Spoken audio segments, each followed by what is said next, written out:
तर मी ना आता एक ट्युटोरियल अपलोड करणार होते नवीन इन्व्हिजिबल मंगळसूत्राचं.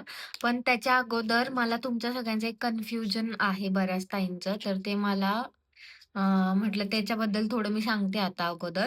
तर ही 0.3 ची गेज वायर आहे आणि ही इन्व्हिजिबल वायर आहे. तर ह्याच्यामध्ये खूप सारं कन्फ्युजन आहे. तर आहे ना, आता ही 0.3 असं लिहिलेली ही तार आहे आणि ही गिअर वायर आहे.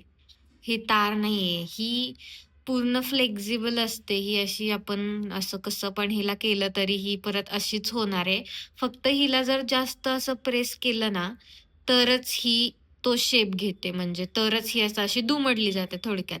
आणि ही जी 0.3 ची वायर आहे ना, तर ही सॉरी तार आहे ना, तर ही तारच आहे. म्हणजे ही जर तुम्ही अशी केलं हिला थोडंफार जरी असं केलं तरी ही अशीच राहतीये. ही ह्याच्यासारखी सुटत नाहीये.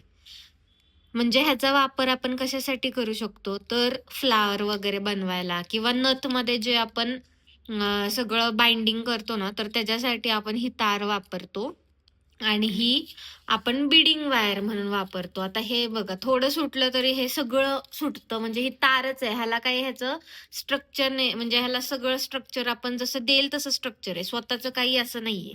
आणि तसंच ही पण तशीच आहे. फक्त ही खूप फ्लेक्सिबल असते आणि ही आपण इन्व्हिजिबलसाठी यूज करू शकतो किंवा बीडिंग वायर पण म्हणतात ह्याला. आपण काही दुसरं काही जरी ह्याच्यामध्ये ओवायचं असेल ज्वेलरी, तरी आपण ती ह्याच्यामध्ये ओवू शकतो. आता त्यानंतर हे आणि हे.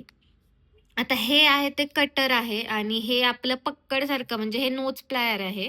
तर ह्याने आपण काय करू शकतो, तर तुम्हाला समजा आता काही ट्विस्ट करायचंय, तर तुम्ही हे ह्याला असं पकडून ह्याने ट्विस्ट करू शकता. म्हणजे असं काही पण लूप तयार करायचा असेल, तर लूप तयार करू शकता. और इव्हन तुम्हाला आता हे सरळ करायचं असेल, तर हे जे आहे, तर ह्याच्या हेल्पनी हे असं सरळ वगैरे करू शकता. हे असं.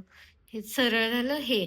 आणि हे कटर आहे ह्याने आपण जे काय आपल्याला कट करायचंय ते कट करू शकतो. तर ह्या गोष्टी यूज होतात. तर आता मला असं वाटतं तुमचं हे आणि हे कन्फ्युजन दूर झालं असेल.